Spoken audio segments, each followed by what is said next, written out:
അതിന്റെ ഹെഡിങ് ആദ്യം ഒന്ന് വായിക്കുവാണ്. ഗെത്സമനിയിൽ പ്രാർത്ഥിക്കുന്നു. ആരായിരിക്കും ഗെത്സമനിയിൽ പ്രാർത്ഥിച്ചത്? ജീവിതത്തിലുണ്ടല്ലോ, എനിക്കും നിങ്ങൾക്കും ഉണ്ട് വേദനയുടെ ഒരു ഗെത്സമനി. പറയുന്ന ആരും ആ സമയത്ത് കൂടെ ഉണ്ടാകത്തില്ല. ജീവിതത്തിൽ ഗെത്സമനി അനുഭവത്തിലൂടെ കടന്നു പോകുന്ന ആൾക്കാരുണ്ടാവും. ഒറ്റപ്പെടലിന്റെ ഗെത്സമനി. ആരും മനസ്സിലാക്കാൻ പോലുമില്ല, കേൾക്കാൻ പോലുമില്ല. എന്നെ സംബന്ധിച്ചൊരു ഗെത്സമനിയാണ്. ഗെത്സമനിൽ യേശു എന്നാ ചെയ്തെന്നറിയാമോ? പോലായെന്നറിയാമോ? ചിലർ ഭയത്തില്ല.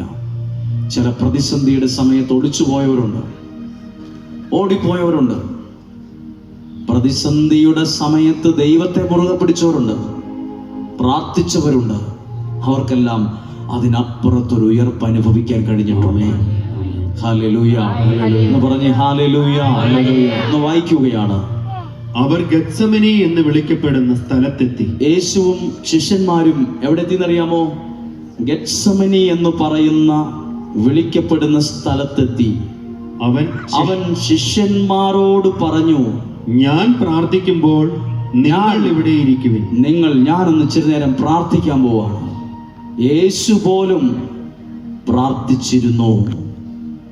പിന്നെയാണോ നമ്മുടെ കാര്യം?